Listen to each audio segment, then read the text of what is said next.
I had intended to go on the trip with the president about 2 weeks ago. I did not go on the trip because I had members of my household who had tested positive for COVID. So out of an abundance of caution, I stayed home. I received 4 negative tests, and then on October 31st, I received a positive test, and I put out that information out of an abundance of transparency. I had not seen the president or had close contact for 5 days given the trip, and when I did see him 5 days prior, we wore masks and we were sitting outside. As I noted in my initial statement, and was still the case even after that, I had mild symptoms, primarily fatigue, and I remain incredibly grateful for the vaccine and the impact of the vaccine in keeping me safe and other people in my house safe as well. I also noted in my initial statement that I would be abiding by a 10-day quarantine, which for the math, it started on November 1st, which was the day after I received a positive test. It ended on Wednesday, November 10th, and then yesterday, per White House protocols, I had a negative test, and hence I am here back with all of you today. So I just wanted to outline that at the top. I have a couple of other things. Thank you. We've obviously had a very busy week as it relates to fighting COVID. Our vaccination program for kids ages 5 to 11 hit full strength this week. Vaccines for kids are now available at 20,000 trusted and convenient locations. Our rollout is helping parents turn months of anxiety into action. On Wednesday, we estimated that nearly 1 million kids have already received their first shot, and 700,000 additional appointments are already scheduled through pharmacies alone. That doesn't obviously track everybody, but that's still a significant progress. And we anticipate many more will be getting vaccinated in the weeks to come. The First Lady visited a children's vaccination site this week in Virginia and is headed to Texas next week to visit another site to help communicate with families, with parents about the safety and the efficacy of these vaccines. I also wanted to give an update on the success of vaccine requirements. New data show that as vaccination requirements expanded, our vaccination rate also increased. In the past week, we're averaging nearly 300,000 first shots for people ages 12 and older per day. These are new people getting vaccinated. For comparison, in mid-July, before the president began implementing vaccine requirements, we were averaging less than 250,000 first shots per day. It's clear that these requirements, driven by the president's leadership, are getting more people vaccinated, accelerating our path out of the pandemic, saving more lives. The vaccine requirements we put forward are going to continue to accelerate our path out of the pandemic. That's how we see our path forward.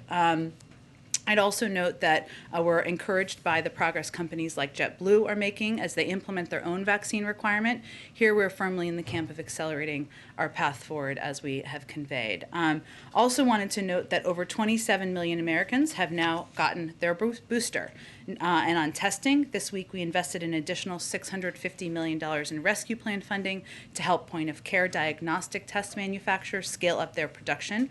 It builds on aggressive actions we've taken over the past several months, including to quadruple the supply of at-home tests to over 200 million per month starting December. I know I ordered some from Walmart myself. They came the next day and I used them at home.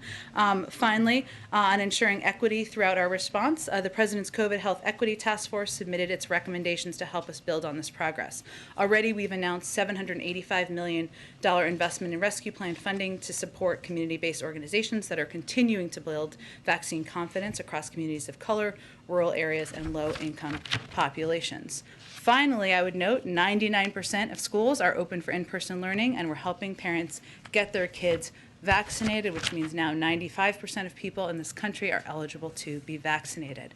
Finally, a week ahead, on Monday, the President and the First Lady will participate in a Tribal Nations Summit coinciding with National Native American Heritage Month. This will be the first summit since 2016 and the first time that this summit has been hosted at the White House. The President will address tribal leaders and announce a number of steps to improve public safety and justice for Native Americans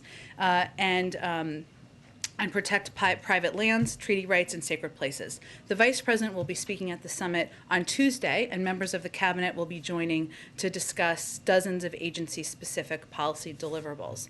Also on Monday, the President will host, as you know, a bipartisan bill signing ceremony for his bipartisan infrastructure deal, where he will be joined by members of Congress who helped write the historic bill, and a diverse group of leaders who fought for its passage, governors and mayors of both parties and labor and business leaders. Also on Monday, very busy day, have your coffee and spinach or whatever you like for breakfast. On Monday evening, the president will meet virtually with President Xi Jinping of the People's Republic of China. The two leaders will discuss ways to responsibly manage the competition between the United States and the PRC, as well as ways to work together where our interests align.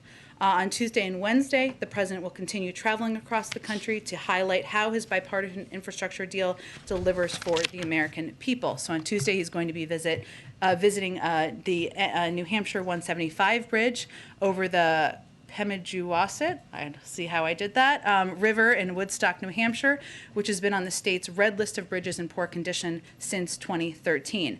There he will discuss how the infrastructure deal will repair and rebuild our nation's roads and bridges while strengthening resilience to climate change. On Wednesday, he will travel to Detroit to visit GM's Factory Zero electric vehicle assembly plant. He will highlight how his infrastructure plan will build electric vehicle charging stations across the country, making it easier to drive an electric vehicle, and also investing in a huge clean energy industry that will put many people back to work. In both Michigan and New Hampshire, he will underscore the bipartisan infrastructure deal will create good-paying union jobs.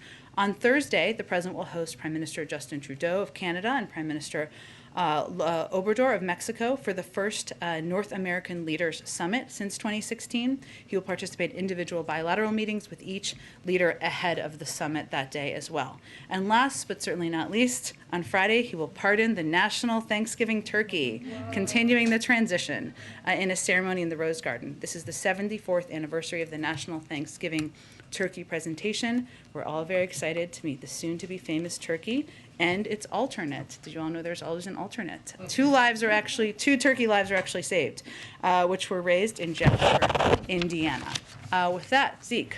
Thanks, Jen, and welcome back. Thank you. On the health and COVID subject, could you speak a little bit about how frequently the president is tested for COVID-19 right now, and then also, when does he plan to undergo his annual physical? He will be doing his physical soon. As I've noted before, as soon as he does that, we will provide that information transparently to all of you.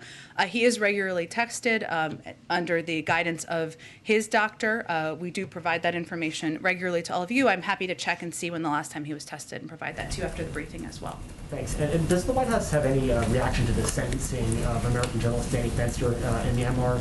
And any interaction from the White House or efforts on the part of the White House to try to get him free? I will say that obviously we are always concerned about the detention of individuals around the world, journalists, dissidents, people who are speaking freely and speaking on behalf of the media as well. In terms of direct action, it really would be under the purview at this point of the State Department. I would point you to them for any updates on the status or engagement that they have with the officials there. And lastly, after this morning's APEC meeting, there was no resolution on the U.S. bid to host in 2023. Can you confirm that Russia is the obstacle to that U.S. hosting that summit in a couple of years? And then on the topic of Russia, there have been a number of reports in the last couple of days about concerns on the U.S. government over a potential Russian invasion of Ukraine, the troop buildup over there. Has the president reached out to President Putin? What's the level of engagement right now between the White House and Moscow? Sure. Let me start with your first question. APEC hosting requires the consensus of all 21 economies. We thank the vast majority of members for their strong support so far. One economy, and I'm not going to confirm which economy that is, but is still undergoing consultations and has not yet joined the consensus. And our hope is certainly that we move past this impasse that is resolved and that we can continue the positive momentum on economic cooperation through APEC. And then in terms of your second question, say it one more time, I apologize. Regarding the Russian troop buildup on Ukraine, concerns in the U.S. government about potential invasion over there, and any White House to Moscow engagement in the last couple of days regarding that buildup. Well, in recent weeks and certainly days, we've had extensive interactions with our European allies and partners including with Ukraine, but about our concern about these reports. And during these meetings, we've, of course, been discussing our concerns about the Russian military activities and their harsh rhetoric toward Ukraine. We've also held discussions with Russian officials about Ukraine and U.S.-Russian relations generally, as we've made clear in the past, and we've made clear directly to them as well. Escalatory or aggressive actions by Russia would be of great concern to the United States. We call for an immediate restoration of the July 2020 ceasefire, and we stand with our partner Ukraine and condemn Russian aggression against Ukraine in all forms. And obviously our European conversations are about shared concern about the reports of this buildup and rhetoric. Go ahead, Andrea. Hey, so welcome back. Thank you so much, Jen. I wanted to ask you about the Chi meeting that's coming up on Sure. Monday. So are you expecting anything sort of concrete to come out of it? Or is this really more about reestablishing a kind of a better basis for dialogue? Just to, Sure. Well, I think this is why you're asking me the question. So let me just go back just briefly of kind of what our strategy has been to date. I mean, this meeting is coming after 10 months of President Biden taking action so we can outcompete China in the long term. And that means investing in ourselves at home to strengthen our own competitive hand. It means working with our partners and allies to make sure we have a united approach and a coordinated approach as it relates to engagement with China. We, of course, believe in intense competition. We believe and understand intense competition as part of that relationship. We also believe that that requires intense diplomacy. So this is a reflection of that. And if you go back to the president's phone call on September 9th, where this was discussed, and obviously there was follow-up engagement, part of the discussion was about the importance of that leader-to-leader engagement, not because we are seeking, and we're not, specific deliverables or outcomes, more because this is about setting the terms, in our view, of an effective competition where we're in a position to defend our values, which certainly will be part of the president's conversation and those of our allies and partners, and also discuss areas where we can work together. So I would see this, Andrea, as more of a continuation of that intensive diplomacy, given that we believe intense competition requires that, and I wouldn't see this as I wouldn't set the expectation, I should say, that this is intended to have, major deliverables or outcomes. yeah, so there were reports that President Xi could ask the president to attend the Olympics in February. What kind of signal would it send if the president were to attend the Olympics, given the concerns that have been raised about China's actions toward Taiwan, its increased aggression, kind of flights there in that region? Would that be a problematic situation for the president? Well, I understand why, but we're getting a few steps ahead of where we are. I will also note, for all of your planning purposes, and don't want to ruin your Sundays, but there will be a preview call of the summit on Sunday that all of you will be invited to. So in terms of the Olympics or any invitation, I don't have anything for you on that at this point. Okay, just a quick one on the economy, on inflation. So 1 in 4 Americans, according to a new survey, have experienced some kind of loss of income as a result of higher prices. The president has expressed concern about this. I know that you are working on different fronts On cue. to address this, but I mean, how urgent is it, and how, is there any sort of specific concern that this is going to affect not just political outcomes, but just the overall economy?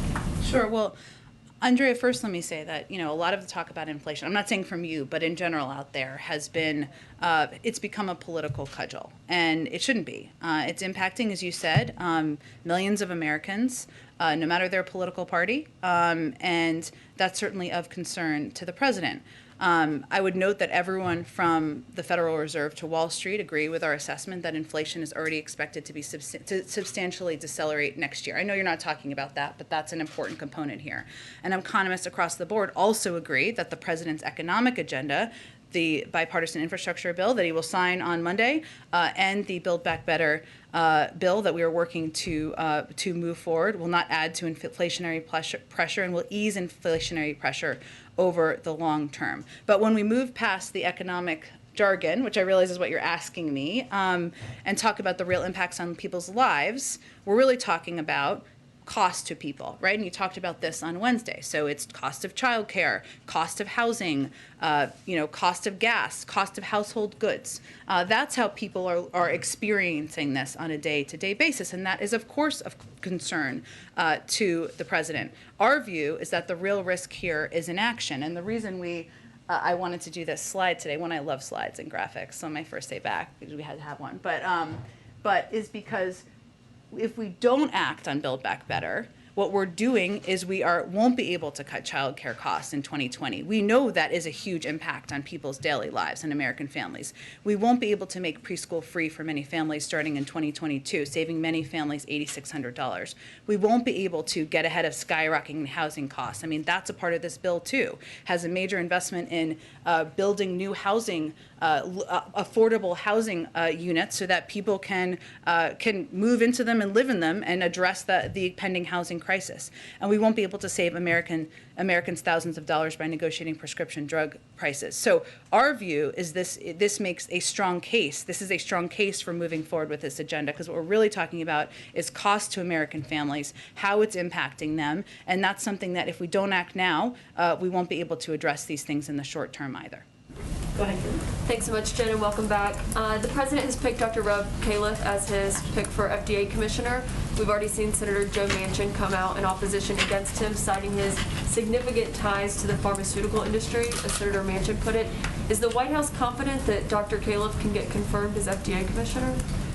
We are, and I will say that the president chose Dr. Califf, and this was in his statement, but let me reiterate some of this, because he's one of the most experienced clinical trialists in the country, has the experience and expertise to lead the Food and Drug Administration during a critical time in our nation's fight to put an end to the coronavirus pandemic. I'd also note that how we see this, or how this president sees this nomination, is a continuation of what he views as excellent work under the leadership of acting FDA Commissioner Dr. Janet Woodcock, who's led the agency through a challenging time because of what's happening in the world and, of course, fighting the pandemic.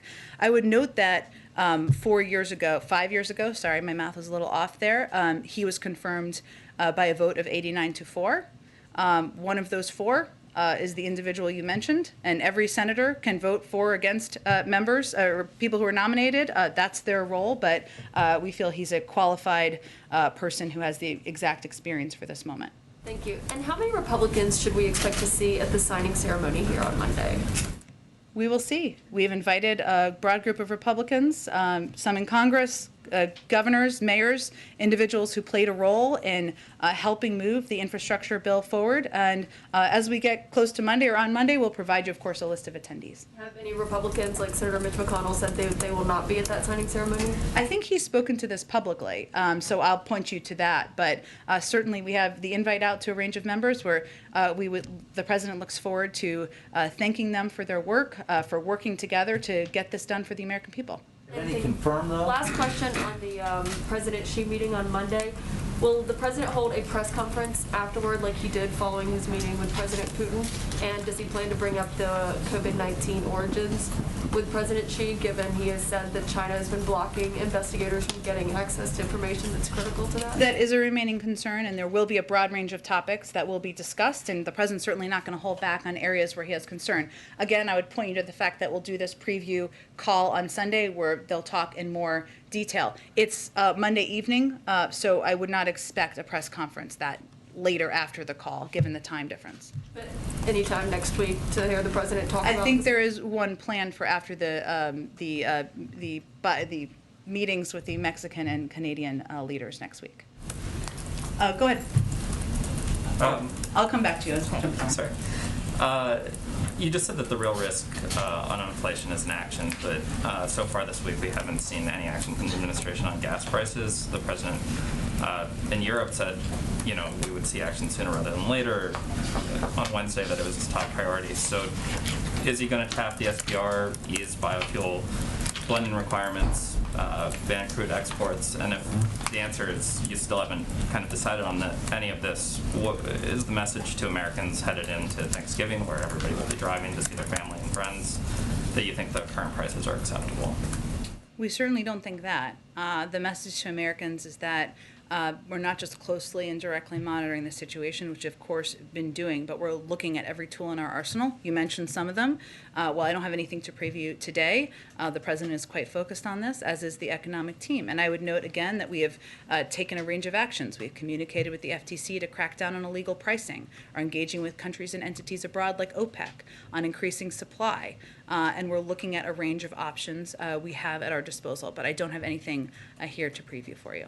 Axios reported that the president's considering appointing an infrastructure czar to oversee that program. Would that be somebody that comes in from outside the White House or the administration, or would we expect the transportation secretary or somebody like that to sort of hold this position? He does have an intent. He does intend to name a infrastructure coordinator and someone who could oversee the implementation of the bill.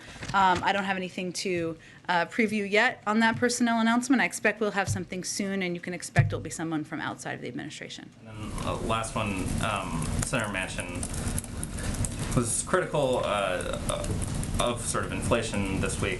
Obviously, there's a question of if it'll impact his vote on the Build Back Better issue, and I'm wondering if you've received any assurances from him that it will not. But also, it plays into sort of a larger critique that he's had about the Fed having at some point ramped down. He wishes that they had ramped down bond buying and quantitative easing.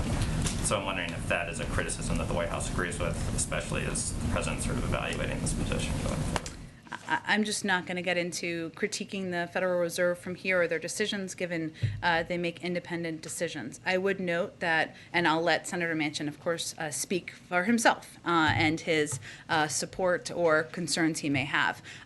What we're focused on is getting this bill passed through the House next week, and we have every intention of working with leadership to get that done. And we will remain at a senior staff level at this point, engage closely with Senator Manchin, answer any questions he has. I will note that the vast majority of outside economists agree that this is not a bill that will add to inflationary pressure. And in fact, over the longer term, it will ease inflationary pressure. And I would note just a couple of people who at times haven't always been positive about our proposals. Former Treasury Secretary Larry Summers said about Build Back Better, I don't think that's an inflation problem. He said if he was in Congress, he would vote for it. Moody's Analytics chief economist Mark Zandi, I don't think the Build Back Better agenda will be inflationary. I think it's designed to lift long-term economic growth by improving productivity. That's public infrastructure, roads, bridges, broadband. That will make us more productive. That should ease inflation. As we know, increased economic productivity and growth eases inflationary pressure. And of course, our favorite, the 17 winners of the Nobel Prize in Economics, who wrote that because this agenda invests in long-term economic capacity and will enhance the ability of more Americans to participate, it will ease longer-term inflationary pressure. I would also note, and then I will keep cooking around here, but that one of the reasons they don't have concerns, as they've said in many of these interviews that I was just pulling out components of, is because it's fully paid for. And the reason it's fully paid for is because we're asking corporations, the wealthiest Americans, to pay more in taxes.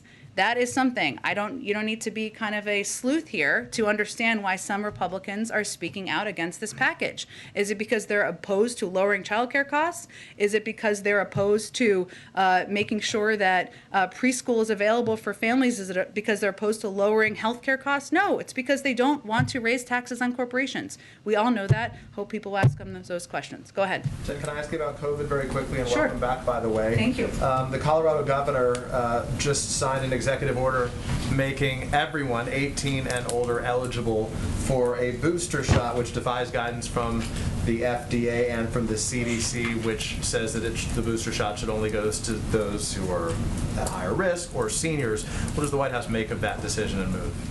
Well, we here in the federal government are guided by science and our country's public health officials who are constantly reviewing the data and to make their own independent evidence-based decisions. As you noted, this isn't currently the guidance that's being projected by our health and medical experts because they are looking at and understanding the data. So we would certainly continue to advise leaders across the country to abide by public health guidelines coming from the federal government. If I can quickly, just to detail your own experience, do you have any lingering symptoms? Have you had anything that stuck with you? I do not, fortunately. And as I noted earlier, I experienced a little bit of light fatigue in the first couple of days, but none that prevented me from participating in meetings here, engaging with the president and the team on the road, and certainly probably calling members of my team so many times they were tired of hearing from me. As it relates to the White House, has the White House determined whether it is safe to hold holiday parties, and will the White House do so this year? It's going to look a little bit different, Peter, and I don't have anything to outline for you at this point in time, but certainly we expect to celebrate the holiday season, and we'll have more details, I expect, in the coming weeks on that for So you. for clarity, when you say it's going to look different, that means there will be holiday parties and they will look different, but you're not going to detail how they'll look different yet. We'll have more to convey to all of you about what it will look like, and I just don't have those details at this point in Let me ask time. one last question, if I can quickly. Across this country, we've seen this new phenomenon lately, chanted at sporting events and on signs. The phrase is "Let's go Brandon," a sort of code for a profane slogan attacking President Biden. What does the president make of that? I don't think he spends much time focused on it or thinking about it. The president said when he came into office on Inauguration Day, he said he was going to help get rid of the uncivil war in this country.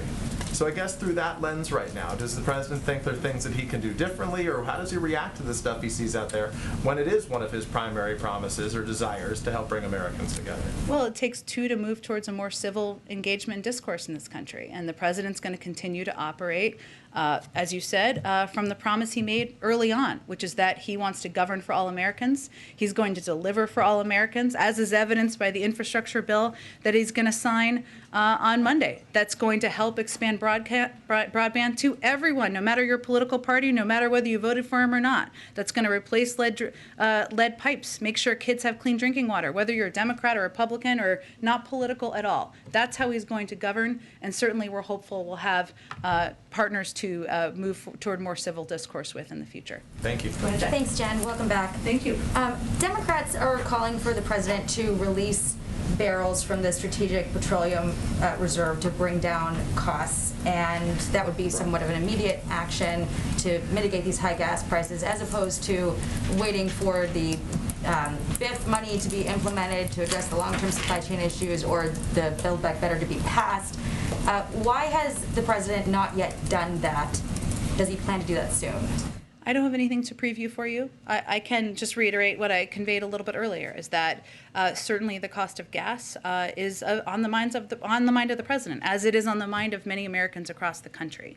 And there are several steps we've taken, including pushing the FTC or asking the FTC to look into price gouging, something we've seen and we have concerns has been an issue over the past few months as the availability and supply of oil has gone up and prices have not come down, pushing OPEC to release more supply to meet the demand. And certainly there are a range of other domestic options, but I just don't have anything to preview at this point in time. Can I get your response to this report from the Tax Policy Center that under the Build Back Better plan, most millionaires would get a tax cut?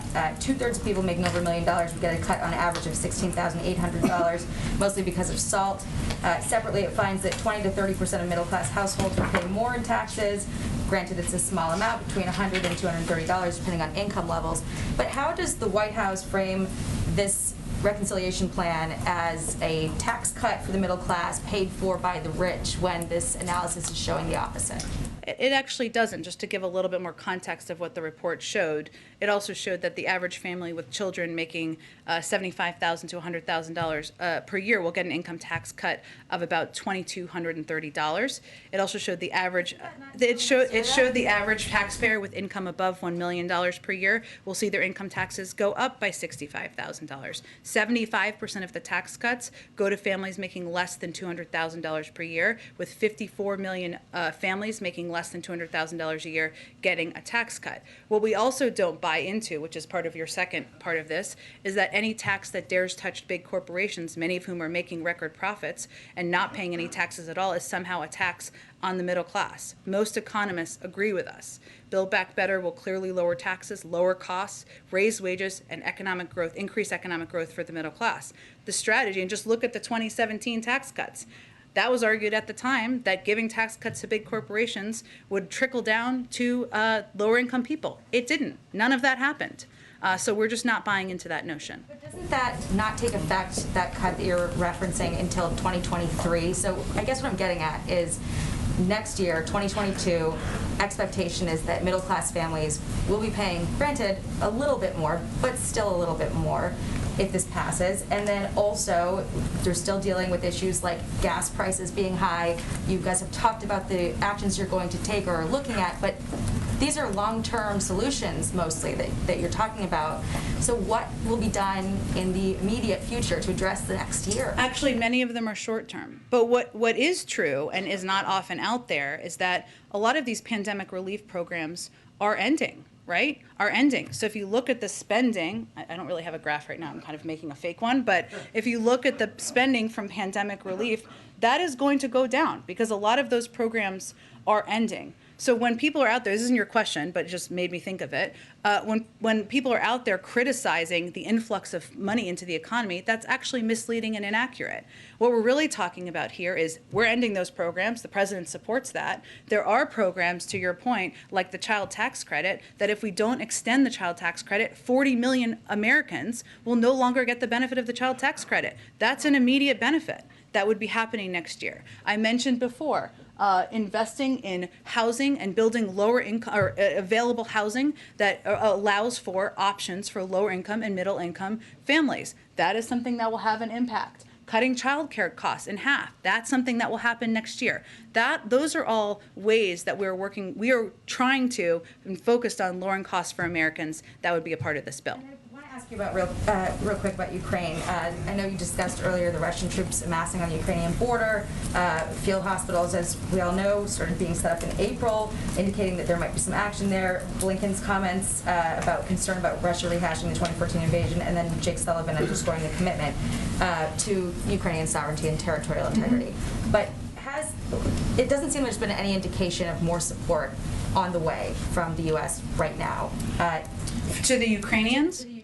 And then, so why is that? And then also, why did we send the CIA director to Russia instead of the Secretary of Defense or our ambassador or Blinken to handle this kind of a diplomacy issue? Like, who is he speaking for in that trip?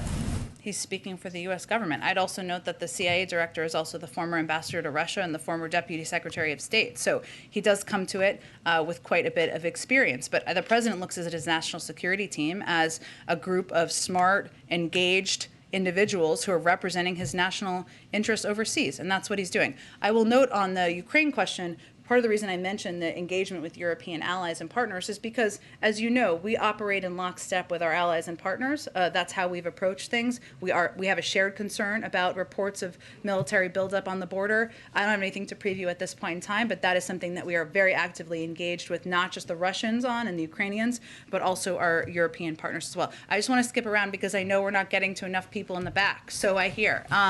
Okay, let's go all the way. Time. Thank you. Thank you very much, Jen.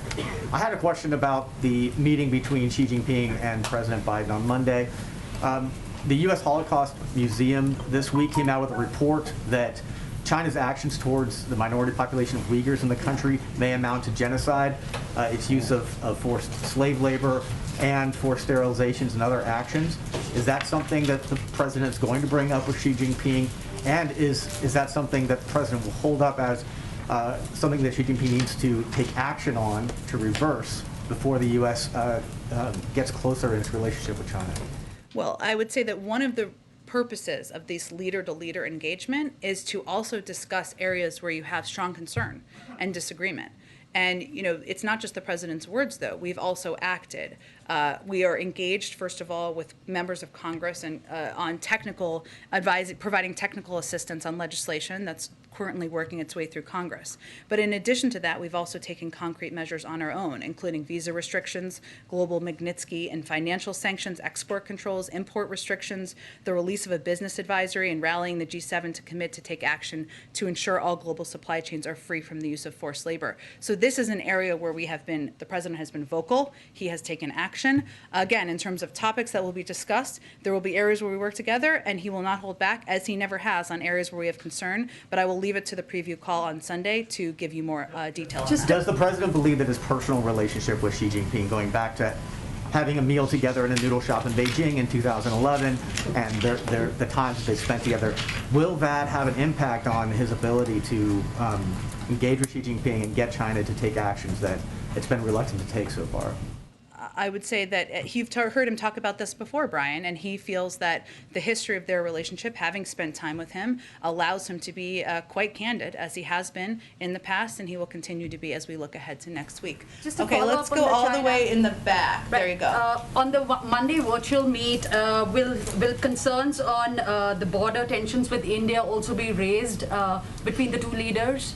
Again, I know there's a lot of interest in this meeting. I certainly understand it. We're going to be previewing it later this weekend. There'll be a range of topics discussed, some where we have concern, some where we have areas where we can work together, some certainly security related, economic. There'll be a range of topics, but I'll leave it to the Sunday preview call. Go ahead. Thanks, Jen. I wanted to ask about the numbers that came out this morning about the record number of people quitting their jobs in September. Is there a concern that this number might go even higher when the vaccine mandate goes into place? And what is the administration doing to help companies who are concerned about retaining workers once the mandate kicks in? You're talking about because of the vaccine mandate being implemented, and is it specific companies? I just haven't seen this data, so give me a little bit more information. So there's some companies that are concerned once the vaccine mandate goes into place that they may have trouble retaining workers, especially hourly workers who may not want to get the vaccine. Are you afraid that these numbers of people quitting their jobs will go up, and what is the administration doing to help companies who are worried about this? Well, first I'll say that hasn't actually been what we've seen at the vast majority of companies who have implemented vaccine mandates. And as you know, the deadline hasn't come up for where it would be required. It's coming up in the coming months. But many companies, the airlines, of course, hospital systems, have implemented vaccine requirements. The vast majority of people have participated in them and abided by those requirements. And now they have a healthier, safer, more predictable workforce. So we haven't actually seen that to date. So I don't know that we would have that to predict in the future. But also, companies that are worried about losing their workers are probably waiting to implement a vaccine mandate, right? So I would see if companies convey that, we can speak to that. But obviously, we're working to implement the OSHA requirements, the regulations that were put out just last week. And our view is that, and the view of a lot of outside economists and experts too, is that this will require more certainty for companies and that they will know their workplace is safe, that people will feel safe going to their workplace, which has been an issue throughout the pandemic, and that they will also know that workers are less likely to get sick from COVID, which has been in a range of industries, an enormous issue and created a great deal of unpredictability across the board. Go ahead. Jen, I'll come back to you, Michelle. with the Transgender Day Remembrance fast approaching, 2021 has the highest number of recorded deaths of transgender and non-binary people, totaling out at 45 this year, according to the Human Rights Campaign. The president brought attention to this issue as a candidate, but has he been briefed on it as in the White House? I'm not sure, Chris, and I'm happy to ask the president and see with our domestic policy team if they have briefed him on that. That's devastating, and that's terrible, heartbreaking to hear. It is a commitment of the president to address violence, address threats to transgender people, and anyone who's facing those threats. But I will see if he has been briefed on that. What options are on the table for him to pursue on this issue? In terms of reducing violence, let me just see if he's been briefed, and I'll talk to our domestic policy team, and maybe we can connect you directly with them to get more information. Go ahead, Weisha. Jen, so that report that my colleague was citing was not directly just about people quitting because of COVID mandates. Oh, okay. Yeah, that's helpful. But the Bureau of Labor Statistics reported that in September alone, 4.4 million people quit their jobs after 4.3 million in August. So how are those figures accounted for when the president talks about the record 5.6 million jobs created in the first 9 months, when he talks about job growth, economic growth, et cetera? Well, what you also see in the data, Weisha, I'm not sure this data, but other data, is that people feel, the vast majority of the American public, even when there are concerns about costs of household goods and other childcare costs, et cetera, that this is a good time to change careers and look for a new job. So we're also seeing that, and I think that's likely reflected in that data as well. And we've seen that happen psychologically during the pandemic, and also because people may have taken the moment to decide what they wanted to do with their lives. So in terms of, we have still created that number of jobs. There are people who are changing jobs. I can check with I'm not sure what your question is, though. Are you asking how many of the new jobs created are people changing jobs, or? I'm You know, in 2 months alone, some 9 million people quit their jobs. And I don't know that they're all going to new jobs. So is there any concern about this trend of the great resignation? Is there anything you can do to reverse it? Well, we know we've seen labor shortages in some industries. In some industries, that's because they need to have a more competitive package to offer to workers. It's a workers' market right now. We know that. People are looking for more dependable benefits. They're looking for wages that are higher. And that's something that is incumbent on a lot of industries to meet the moment on. But I can certainly dig more into this data and see if there's more to provide. And then just a quick question on the infrastructure bill, because in Baltimore, the president talked about how it will ease congestion at ports. But those projects are going to take time. So when do you think that funding will actually have a direct impact on the bottlenecks we're seeing now? And in the meantime, is there anything more the administration can do ahead of the holiday season?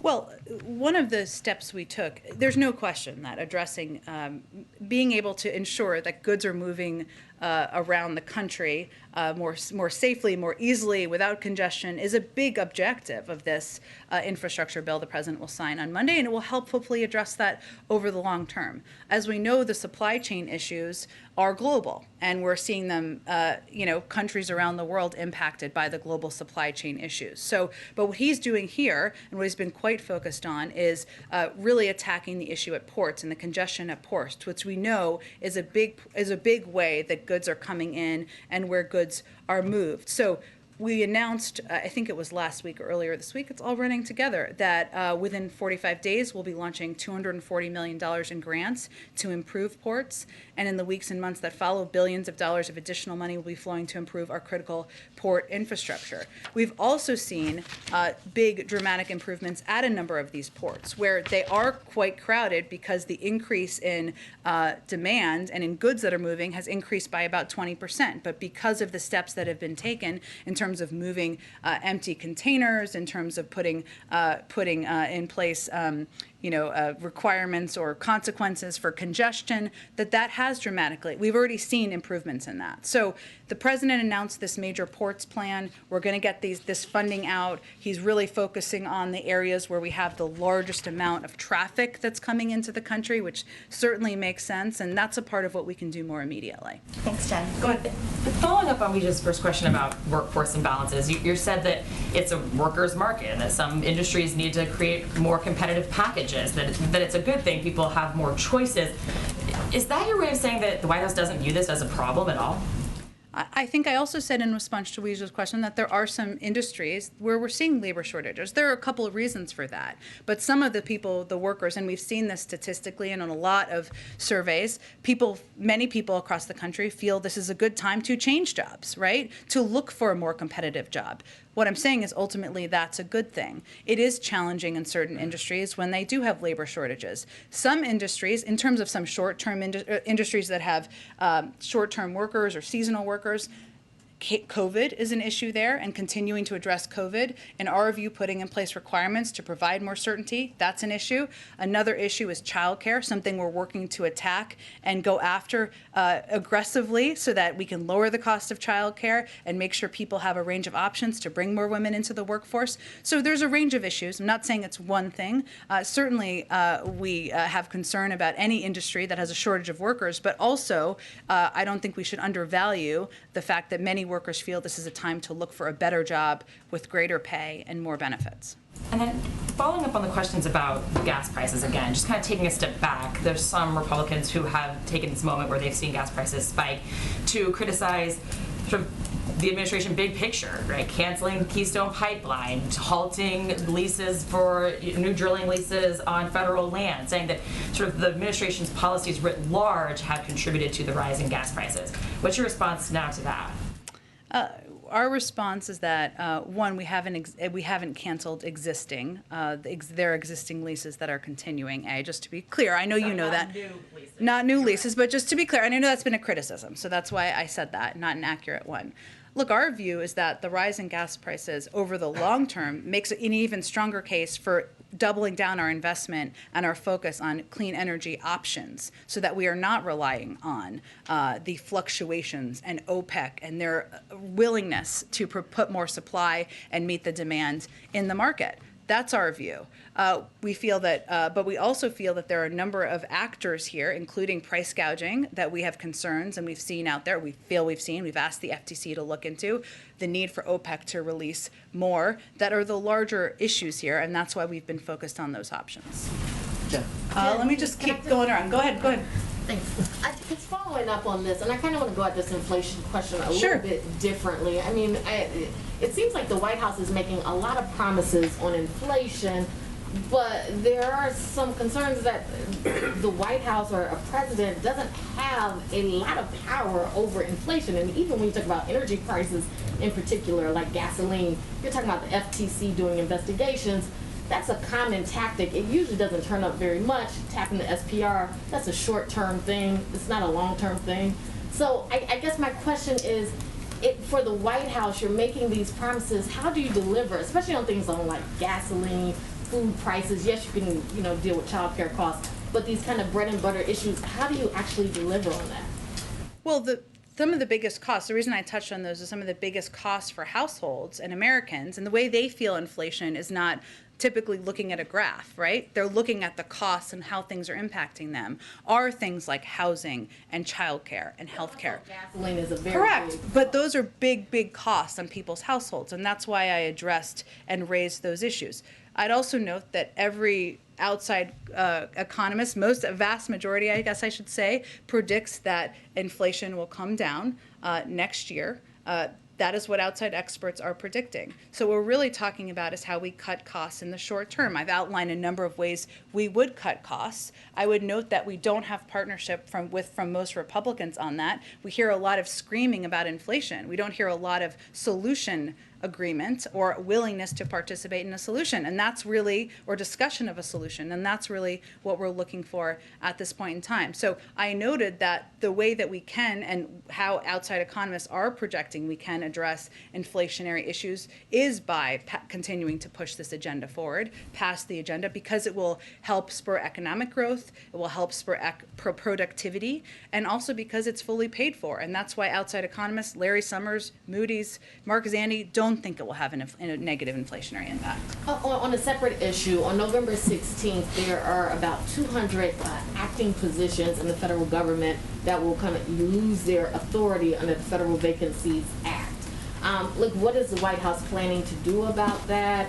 Are there plans in place about those acting positions, acting roles? We'd certainly love to get more people confirmed, as you know. I will check and see if there's anything we can outline further for you.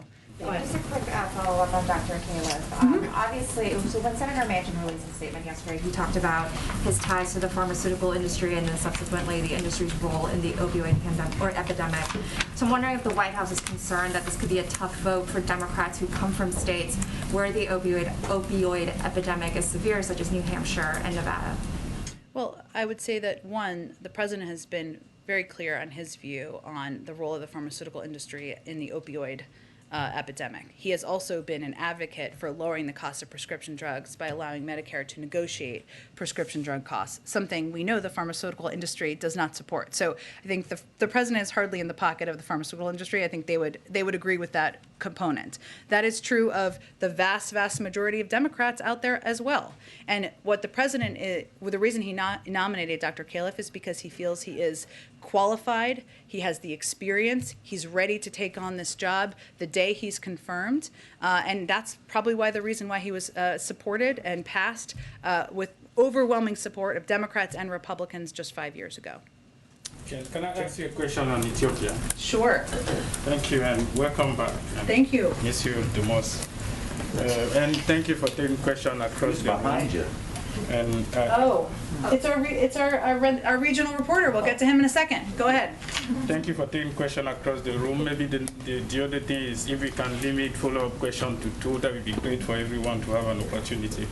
Ethiopia seems to be on the brink of a civil war. The U.S. State Department is urging Americans to leave the country and even providing loan for those who cannot afford to depart to leave Ethiopia now. The U.S., the AU, the UN are urging Ethiopian leaders to embrace peace, but we do not seem to be near any peace at the moment. What is there anything else the White House can do to avoid another Afghanistan-like exit?